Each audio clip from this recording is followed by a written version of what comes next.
उलातु मुफ़ाइलातन मुताफ़ाइलम, इन 8 रुकनों को मिलाकर बहर बनाई जाती है और वो बताती है कि उसकी साख्त क्या है, उसकी लंबाई क्या है। और 19 बहरें हमारी मौसीकी में राइज हैं और इसमें से 15 बहरें अरबी मौसीकी शायरी से आईं और एक ही शख्स ने मुरतब की थी, खलील बिन अहमद। 4 बहरें फ़ारसी शायरी से आईं और गज़ल में इनमें 19 में से एक ना एक बहर का होना लाज़मी है। एक गज़ल में 2 बहूर नहीं हो सकती, एक ही बहर होना लाज़मी है। ठीक है जी। तो इसमें आप देखिए, इसकी बहर का नाम है बहर खफ़ीफ़, जो एक अरबी बहर है। अब बहर और काफ़िए और रदीफ़ को मिला लें तो ज़मीन बन जाती है जिस पर गज़ल कही जाती है। और मुमकिन है कि शायद ये ज़्यादा चीज़ें थोड़े वक्त में मैंने बताई, पर आप स्लाइड्स देखेंगे तो बहुत आसान है। बहर लेंथ हो गई, काफ़िया राइम हो गया, रदीफ़ रिपीट कर रहा है, उस चीज़ को एक करें तो ज़मीन बन गई। अब ज़मीन को दिखाने के लिए मैंने लिखा कि ये 3 चीज़ें चाहिए। और अगर आप देखें तो मैंने 2 गज़लें लिखी हैं यहाँ पर, पूर्ण मुकम्मल नहीं लिखी, उनके 3-3 शेर लिखे हैं। पहले गालिब की एक मशहूर गज़ल, ये ना थी हमारी किस्मत कि विसाले जार होता, अगर और जीते रहते यही इंतज़ार होता। कोई मेरे दिल से पूछे तेरे तीर नीम कश को ये खलिश कहाँ से होती जो जिगर के पार होता। ये मसाइल तसव्वुफ़ ये तेरा बयान गालिब, तुझे हम वली समझते जो ना बादा खार होता। अब इसी काफ़िए को देखिए आप, यार इंतज़ार पार खार, इफ्तिखार करार निसार यार, दाग देहलवी ने इसी काफ़िए, इसी रदीफ़ होता, इसी बहर में एक और गज़ल लिखती तो क्या किया, उसी ज़मीन में एक और गज़ल कह दी, अजब अपना हाल होता जो विसाल जार होता, कभी जान सदके होती कभी दिल निसार होता। तुम्हें नाज हो ना क्यों कर कि लिया है दाग दिल का, ये रकम ना हाथ लगती ना ये इफ्तिखार होता। तो देखिए कैसे एक काफ़िया, एक रदीफ़ और एक बहर को इस्तेमाल करने से 2 शायरों ने एक ही ज़मीन में गज़ल कही। और इसकी मैंने बहर का नाम लिख दिया है, रमल है। इसका आप बताएं बेटा काफ़िया क्या है? पार और करार, बिल्कुल। आप बताएं जी रदीफ़ क्या है? और बहर का नाम क्या है? रमल। तो अक्सर जब मुझसे कोई, जिस तरह सुमेरा इंट्रोडक्शन कर रही थी, तो मुझे शर्मिंदगी होती है जब कोई मेरी तारीफ़ करता है। और इल्म बहुत थोड़ा है और महदूद है मेरा, और मैं छुपाता नहीं हूँ इस बात को।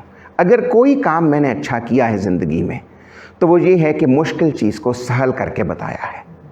ना इल्म ज़्यादा है, ना कुछ करना आता है, ना शायरी आती है, ना गाना आता है, ना बजाना, ना नाचना, ना पेंट करना, लेकिन मुश्किल चीज़ को आसानी से मैं कोशिश करता हूँ और अल्लाह का करम मैं काफ़ी हद तक बयान कर लेता हूँ।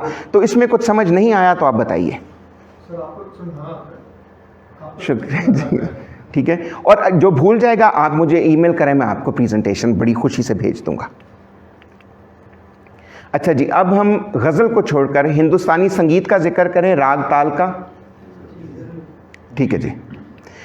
तो आइए, हिंदुस्तानी संगीत, सबसे पहले तो कई दफ़ा लोग मुझसे खफा होते हैं कि भी आप पाकिस्तानी संगीत क्यों नहीं कहते, आप हिंदुस्तानी संगीत क्यों कहते हैं। तो पहली बात तो यह है कि लफ्ज़ हिंदुस्तानी इंडस रिवर से निकला है और ये वो मौसीकी है जो इंडस रिवर के इलाके, जिस इलाके से गुज़रता है, वो गाई जाती है। हिंदुस्तानी संगीत से मुराद है नॉर्थ इंडिया और पाकिस्तान की मौसीकी। उसके बरक्स साउथ इंडिया की मौसीकी को कर्नाटक संगीत बोलते हैं। और हिंदुस्तानी संगीत के 2 हिस्से हैं, सुर और राग, और लय और ताल। तो आइए इनका जिक्र करते हैं।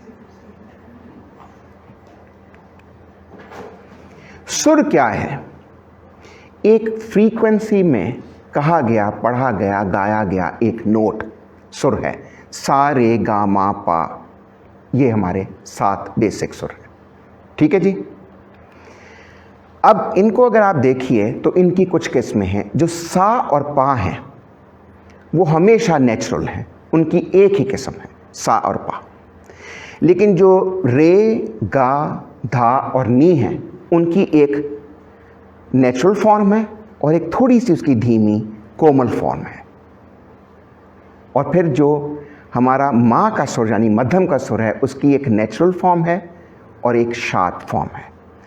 तो देखिए 7 तो नेचुरल फॉर्म्स हो गई, माँ की हो गई एक फॉर्म शार्प और बाकी रे, गा, धा, नी की हो गई 4, तो क्या हुए 12 सुर बन गए हमारे। और अगर बात की जाए तो असल में शायरी में 12 सुर हैं। देखिए सा सिर्फ एक है, फिर रे कोमल और रे शुद्ध, फिर गा कोमल और गा शुद्ध, फिर मा शुद्ध और मा तीवर, पा तो है ही नेचुरल शुद्ध सुर है, फिर उसके बाद ढेवर जो है धा हमारा पहले कोमल और फिर शुद्ध और फिर निखात पहले कोमल और फिर शुद्ध। तो ये 12 सुर हैं।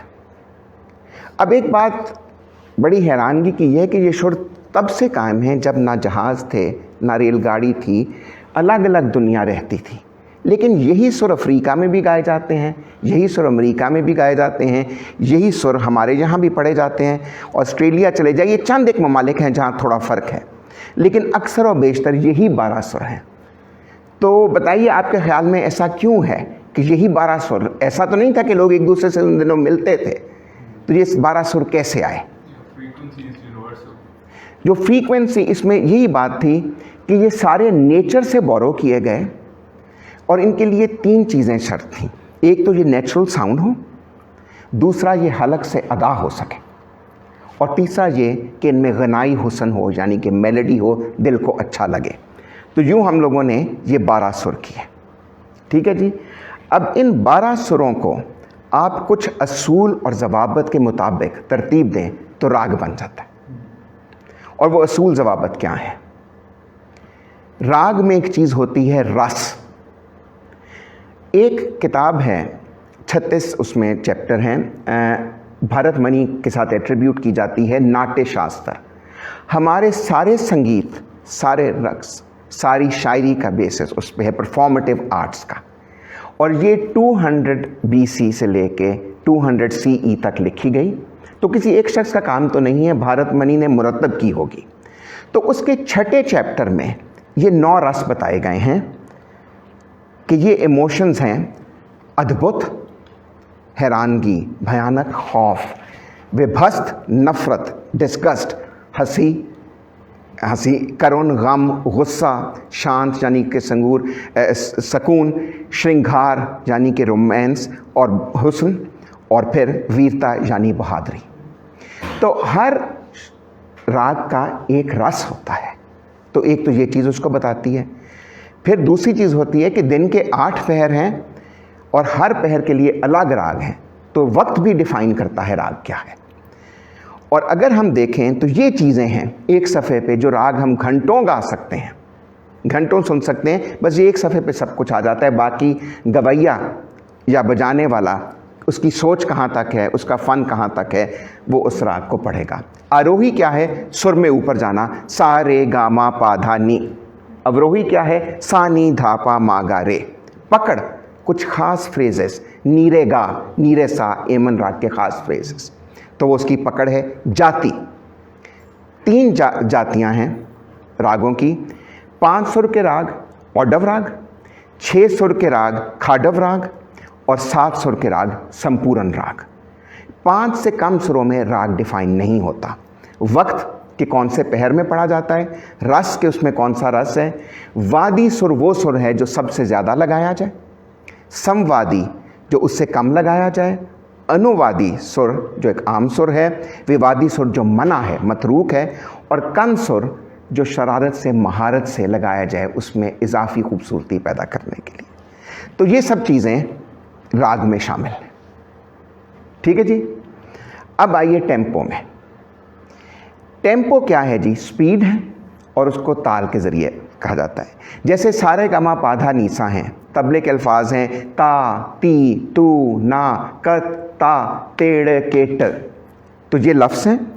और अगर हम देखें तो 5 चीज़ें जहन में रखिए। सम क्या है? पहली बीट, ताली क्या है? वो बीट जिस पर स्ट्रेस दी जाए। खाली क्या है? जिस पर नेगेट की जाए।